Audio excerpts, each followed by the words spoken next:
Pada suatu hari ada seorang perempuan atau seorang gadis yang merupakan rakyat biasa. Ia tidak punya ambisi dan mimpi yang besar dan mendapatkan sebuah keajaiban berlimpah.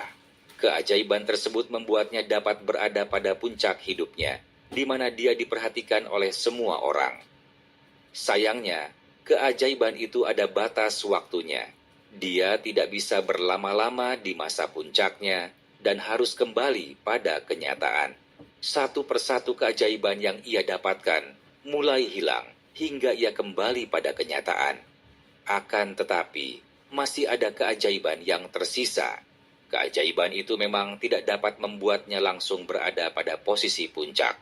Namun setidaknya, keajaiban itu dapat membuat hidupnya lebih baik.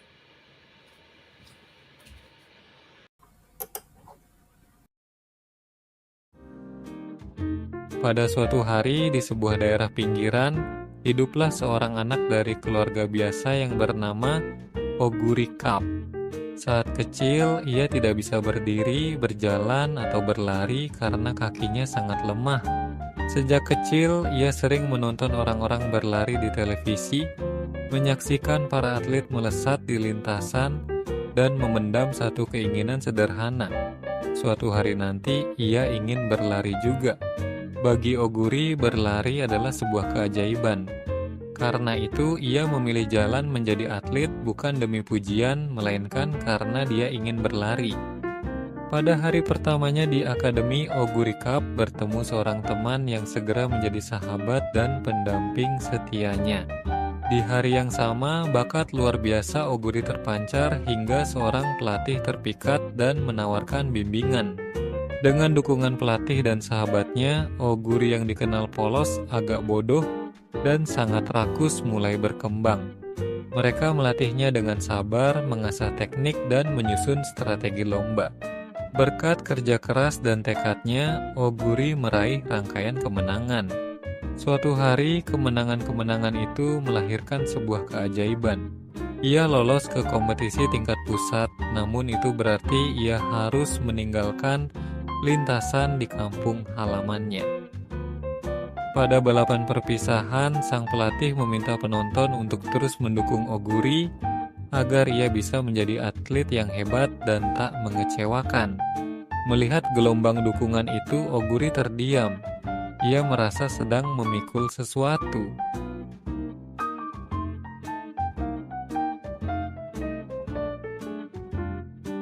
Ketika ia masuk pusat, berbagai balapan diikuti oleh Oguri Cup dan ia menunjukkan performa yang sangat baik. Di pusat, ia juga mendapatkan banyak teman yang siap membantunya. Sementara mata dari berbagai belahan dunia mulai menyoroti dirinya dan memberikannya panggilan monster kelabu atau semacamnya. Ia benar-benar berada di puncak pada kala itu dan menjadi kesukaan orang-orang.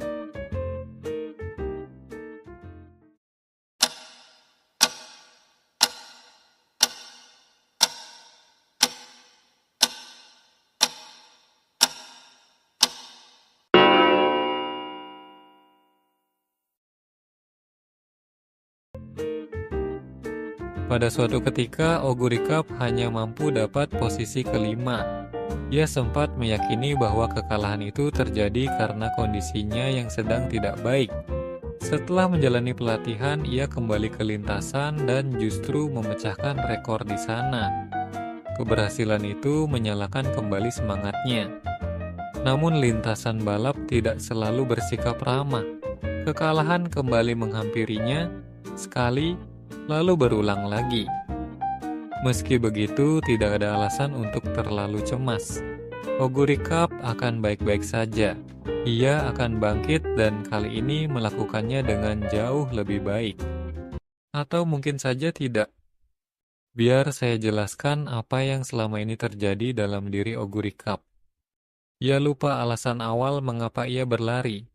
Dengan kebodohan dan kepolosannya, ia melihat orang-orang mendukungnya untuk menjadi atlet yang hebat, lalu ia pun percaya bahwa itulah yang harus ia capai.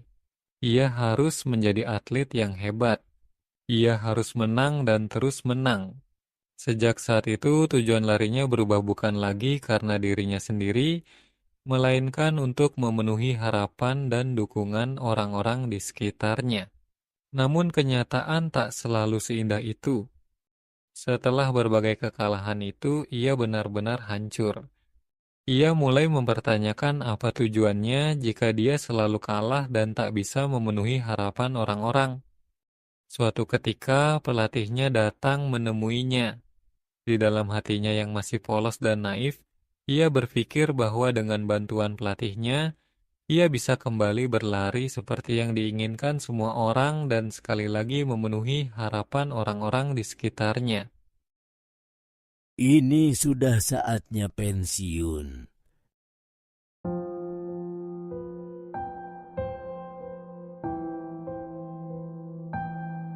Ketika mendengar bahwa ia harus pensiun, ia langsung menyangkalnya dan bersikeras bahwa dirinya masih bisa berlari. Baginya, berhenti bukanlah pilihan. Ia terus meyakinkan diri sendiri bahwa tubuhnya belum berakhir dan masih mampu bertahan.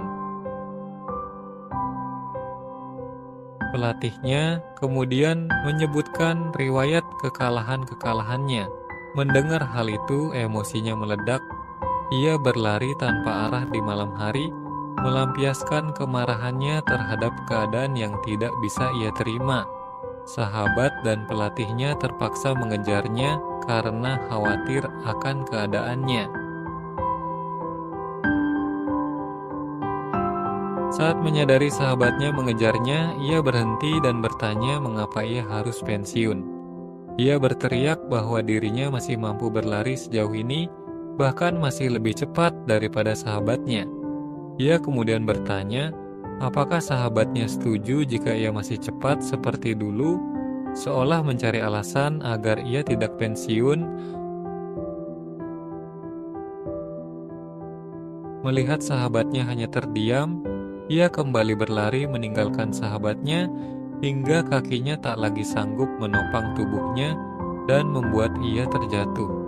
Pada titik itu, ia dihadapkan pada kenyataan bahwa tubuhnya tidak lagi seperti dulu. Ketika pelatihnya datang, ia dengan putus asa mengakui bahwa sebenarnya ia sudah lama menyadari tubuhnya mulai melemah. Kekalahan-kekalahannya itu bukan karena cedera atau apapun. Ia hanya berpura-pura percaya bahwa semuanya disebabkan oleh hal lain.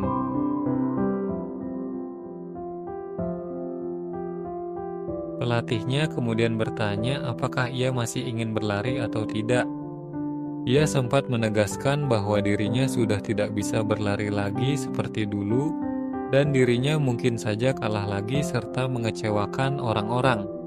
Namun pelatihnya memperjelas bahwa keputusan untuk berlari atau berhenti sepenuhnya bukan di tangan takdir melainkan di tangannya sendiri. Pelatihnya kemudian bertanya sekali lagi apakah dia masih ingin berlari atau tidak. Setelah terdiam sejenak, ia lalu mengiyakan. Pada titik ini, ia menerima kenyataan bahwa dirinya tidak lagi cepat dan mungkin saja akan kalah. Akan tetapi dia ingin berlari sekali lagi.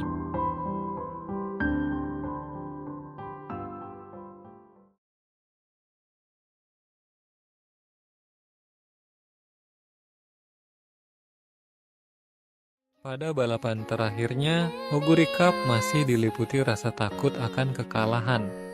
Namun pelatih dan teman-temannya menyadarkannya bahwa ia tidak perlu takut. Ia hanya perlu berlari sebebas mungkin. Satu-satunya hal yang harus ia lakukan adalah menjadi dirinya sendiri, yaitu